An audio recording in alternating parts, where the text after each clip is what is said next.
श्री गुरुभ्यो नमः। सभी दर्शकों को ज्योतिषाचार्य तेजराज किंकर का सादर नमस्कार। तीसरा प्रश्न जो मुझसे पूछा गया है, लोग अक्सर ये कहते हैं कि वामाचार को सिर्फ विनाश या ऋणात्मक चीजों के लिए इस्तेमाल करते हैं, क्या ये सच है? सीधी साफ बात, नहीं, ये सच नहीं है। देखिए, अगर आपके हाथ में अगर मैं शस्त्र दूं, जैसे छुरी दूं, तो छुरी का तो खुद का कोई ज्ञान नहीं है, उसका कोई अपना इंटेलिजेंस नहीं है, ना ही भावनाएं हैं। वो डिपेंड करता है जिसके हाथ में वो छुरी है उस पे। अगर सर्जन के हाथ में छुरी दो तो वो प्राण बचाएगा, और किसी खूनी के हाथ में छुरी दो तो वो जान लेगा। ठीक है। शक्ति, ऊर्जा जो है, ताकत जो है, जिसको सुपर नेचुरल पावर कहिए, फिलहाल के हम लोग ये मान के चलते हैं कि सुपर नेचुरल चीजें एग्जिस्ट करती हैं और वो एक ताकत है, क्योंकि प्रश्न का जो रुख है वो वही यही है कि क्या ये वामाचार सिर्फ उसी के लिए यूज किया जाता है। तो पहली बिलीफ सिस्टम तो हमारी ये हो गई कि हाँ, ये सिस्टम है, और जो कि सच है, एग्जिस्ट में है। जैसे मैंने एग्जांपल में कहा था कि अगर मैं आपको एक चीज दे दूं, जो शक्ति दे दूं, वो आप पे डिपेंड करता है कि आप किस तरह से उसको यूज करेंगे और किस कारण के लिए यूज करेंगे। इसको अगर थोड़ा डिटेल में समझाना हो तो वामाचार और दक्षिणाचार में जो कॉमन चीज है, षटकर्म जिसे कहते हैं, षटकर्म उसको कहते हैं जो षट माने 6, ठीक है। षटकर्म साधना एक इस तरह से साधना है जो टेक्निक है, तांत्रिक। इस शब्द का अर्थ को, इसका अर्थ समझिए जरा। ये होता है कि किसी एक टेक्निक को जानता हो और उस टेक्निक के मदद से किसी एक प्रोसेस को एग्जीक्यूट करता हो और उस प्रोसेस के रिजल्ट को इवैल्यूएट करता हो। मतलब मैंने 3 चीजें कही, एक तो हो गया ज्ञान या फिर टेक्निक, उस टेक्निक का एग्जीक्यूशन, उस टेक्निक के एग्जीक्यूशन के परिणाम, और एग्जीक्यूशन के परिणाम का इवैल्यूएशन। जो हमारी आजकल चल रही मॉडर्न साइंस है, वो भी इन्हीं चारों प्रिंसिपल्स पे बेस्ड है ना। जैसे अगर मैंने कोई एक्सपेरिमेंट किया, अभी थोड़े दिनों में चंद्रयान एग्जीक्यूट होगा, ठीक है, तो उसकी एक बनाने की प्रक्रिया होगी, उसको एग्जीक्यूशन करने की एक प्रक्रिया होगी, उसके रिजल्ट हमको मिलेंगे और उस रिजल्ट्स को हमारे प्रीवियस अटेम्प्ट्स जो है उनसे कंपेयर किया जाएगा। बहुत सीधी साफ बात है। और उसी तरीके से तंत्र में भी ये होता है। मतलब आपको टेक्निक मालूम होनी चाहिए, आपको उसका एग्जीक्यूशन का पता होना चाहिए, उसके बाद उसको आपको रिजल्ट मिलने चाहिए और उस रिजल्ट को इवैल्यूएशन करने की आपके पास क्षमता होनी चाहिए। षटकर्म में है शांतिकरण। पहला जो है शांतिकरण में आता है ग्रहों की शांति, या फिर किसी और चीज से मानव देह को अगर कोई तकलीफ है, किसी और चीज से मानव मस्तिष्क को या फिर भावनाओं को, मन को कोई तकलीफ है, तो उसको दूर करने के लिए जो प्रोसेस की जाती है उसको कहते हैं षटकर्म। उसके बाद आता है आकर्षण, किसी को अपनी तरफ आकर्षित करना। उसके बाद आता है वशीकरण, जिसको कहते हैं कि अपने वश में कर लेना या फिर अपने हिसाब से चलाना, ठीक है। उसके बाद आता है विद्वेषण, किन्हीं 2 व्यक्तियों में, किन्हीं 2 ताकतों में कुछ प्रोसेस करके ऐसा कुछ करना कि वो अलग हो जाएं, एक दूसरे से बिछड़ जाएं, वो कहते हैं विद्वेषण। उच्चाटन उसको कहते हैं जैसे किसी चीज को किसी चीज से अलग करके वहां से दूर चले जाना। जैसे कोई एक शहर में रह रहा है और किसी और पूरे शहर को तंग कर रहा है, तो कोई एक ऐसा प्रोसेस कर दो कि वो शहर छोड़ के चला जाए, उसको कहते हैं उच्चाटन। स्तंभन का मतलब लिटरली होता है कि वो चीज उसी जगह पे रुक जाए जहां पे वो है, वो आगे न बढ़ पाए, वो हो गया स्तंभन। स्तंभन में बहुत प्रकार है, जैसे बुद्धि स्तंभन हो गया, वाचा स्तंभन हो गया, मतलब वो आपके बारे में कोई बात नहीं कर सकता, या फिर किसी से बात करना बंद कर दिया उसने, ठीक है, तो वाचा स्तंभन। उस तरह से बहुत सारे स्तंभन है। जैसे अग्नि स्तंभन हो गया, किसी कहीं पे आग लगी हुई है, अग्नि स्तंभन का मंत्र पढ़ दिया तो अग्नि स्तंभन हो गया, अग्नि फैलना बंद हो गया, जहाँ पे है वहाँ पे रुक गया। जल स्तंभन मतलब ये होता है कि अगर बहुत ज़्यादा बारिश हो रही है, प्रलय की स्थिति आने वाली है, आपने जल स्तंभन कर दिया, जल कम होना शुरू कर दिया या फिर वहीं पे रुक गया, ठीक है। उसके बाद लास्ट में है, वो है मारण। मारण का मतलब लोगों को मारना या फिर किसी को मृत्यु के घाट उतारना। सिर्फ ये एक चीज मारण जो है उसको लोग बहुत अलग तरीके से देखते हैं। मारण का मतलब सिर्फ ये नहीं है कि किसी एक चीज को मारना, किसी इंसान को मारना, किसी पशु को मारना। मारण का मतलब ये नहीं कि आप यहाँ बैठे बैठे कोई मंत्र फूंक दो और वहाँ दिल्ली में बैठा हुआ कोई इंसान मर जाए।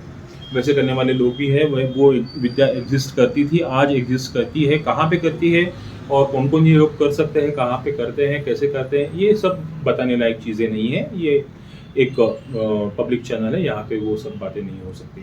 तो आप इन चीज़ों को थोड़ा फिलोसॉफिकल लेवल पे जाके देखिए। शांति कर्म वो होता है जहाँ पे पीड़ाओं को दूर किया जाता है, ठीक है। तो ये पीड़ा क्या हो सकती है? आदि भौतिक, आदि दैविक, आध्यात्मिक, ये 3 प्रकार की पीड़ाएं हैं। आदि भौतिक मतलब ये है कि आपने गंदा पानी पी लिया, पेट में इन्फेक्शन हो गया, फूड पॉइजनिंग हो गया, आपने गलत सलत खा लिया, आप बीमार पड़ गए, वो हो गया आदि भौतिक, जहाँ पे भौतिक कारण है। और आदि भौतिक के लिए आदि भौतिक कृत्य से ही आपको लाभ मिलेगा। जैसे आप डॉक्टर के पास गए, आपको उसने मेडिसिन दी, आप ठीक हो गए। या फिर अपच हो गया, आपने उपवास किया, आपका अपचन चला गया, ठीक है। आदि भौतिक हो गया। आदि दैविक, आदि दैविक जो है वो उस तरह से है कि आपके पिछले किसी कर्म की वजह से आपको कोई तकलीफ हो रही है। जैसे समझिए कि आप दिन में कम से कम 2 से 3 हज़ार कृत्य करते हैं, जानकर अनजाने में, ठीक है। तो उन 3,000 कृत्यों का हिसाब कहाँ रखा जाता है? आप ये पूछेंगे कि क्या ये हिसाब चित्रगुप्त रखता है? कहीं पे कोई स्वर्ग है, वहाँ पे आपके हर कर्म में दिन में आप उठे कब, ब्रश कब किया, ब्रश करते हुए किसी को कुछ गलत बात कह दी, खाना पकाते हुए, खाना खाते हुए किसी को गाली दे दी, वो सब और कोई काम नहीं है चित्रगुप्त को लिखने की जरूरत। अगर 150 करोड़ लोगों के बारे में, सिर्फ भारत के बारे में अगर लिखा जाए और हर आदमी अगर 3,000 कृत्य करता है, तो उसके पास तो सुपर कंप्यूटर के अलावा करोड़ों करोड़ों करोड़ों करोड़ों करोड़ों चित्रगुप्त होने चाहिए। 150 करोड़ चित्रगुप्त होनी चाहिए हर एक आदमी का दिन भर का हिसाब रखने के लिए। ऐसा नहीं होता, ये चीज़ गलत है। आपके एस्ट्रल बॉडी में ही उस कर्मों का विपाक जो है, उन कर्मों का जो परिणाम है, वो गांठ की तरह आपके मन में, आपके सूक्ष्म शरीर में रहता है। उस कारण की वजह से जो हमको फेस करना पड़ता है, उसको कहते हैं आदि दैविक। उस आदि दैविक को काटने के लिए आदि दैविक तरीके से कर्मकांड किया जाता है। जैसे अगर आपने कोई एक गलत कर्म कर दिया है, तो उस कर्म के लिए पश्चाताप करना, उस कर्म के लिए माफ़ी मांगना, माफ़ी मांगना रूहानी लेवल पे जाके, अपनी आत्मा की लेवल पे जाके माफ़ी मांगना। आध्यात्मिक जो है, जिसको टाला नहीं जा सकता। तो ये हो गया शांति कर्म। अब देखिए, थोड़ा आकर्षण से लेके मारण तक जितने भी कर्म है, आकर्षण वो है जहाँ पे हम लोग सिर्फ किसी एक व्यक्ति को अपनी तरफ आकर्षित करते हैं, ये इसका मतलब नहीं है। हम अच्छे कर्मों को आकर्षित करते हैं, हम अच्छे विचारों को आकर्षित करते हैं, ये भी तो हो सकता है ना। हाँ, कि आप अपनी जो फिलहाल की लेवल है उससे ऊपर उठने के लिए किसी और अच्छी लेवल के विचारों को अपने आप में ढालने के लिए उनको आकर्षित करें, हो सकता है ना।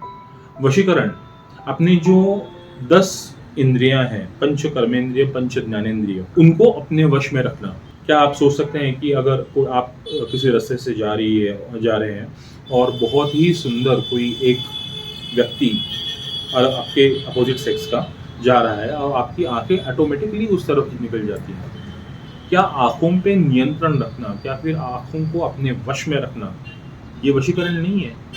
अपने दिमाग में गलत ख्यालों को न लाना। जैसे आपके बॉस ने आपको गाली दी और आपने अपने मन में उसको वापस गाली दी, वो भी तो कृत्य हुआ ना, मानसिक तौर पे हुआ लेकिन कृत्य तो हुआ ना।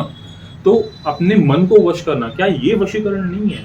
स्तंभन, अपने मन को एक जगह पे स्थिर कर देना जहाँ पे ध्यान की उच्चतम अवस्था को प्राप्त किया जा सके, क्या ये स्तंभन नहीं है? विद्वेषण, अलग करना अपने शरीर को, अपने मन को, अपनी आत्मा को बुरी आदतों से, बुरी चीजों से, जिनसे किसी का नुकसान हो सकता है, उससे अलग कर देना, क्या ये विद्वेषण नहीं है? मारण, अपने जो षड्रिपु है, काम, क्रोध, मद, मत्सर, लोभ, लंब, माया, इनको मारना, क्या ये मारण नहीं हो सकता? क्या मारना मतलब सिर्फ किसी व्यक्ति की जान लेना है? सोचने वाली बात है ना। प्रश्न फिर से दोहराता हूं, क्या इसका सिर्फ ऋणात्मक उपयोग किया जा सकता है? करते हैं? बिल्कुल भी नहीं, बिल्कुल भी नहीं।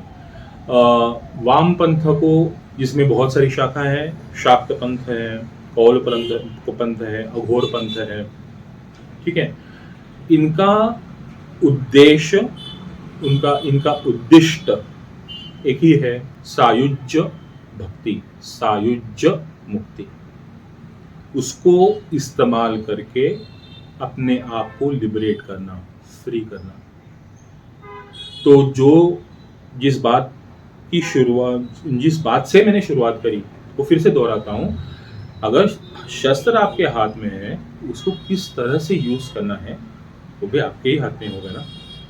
धन्यवाद।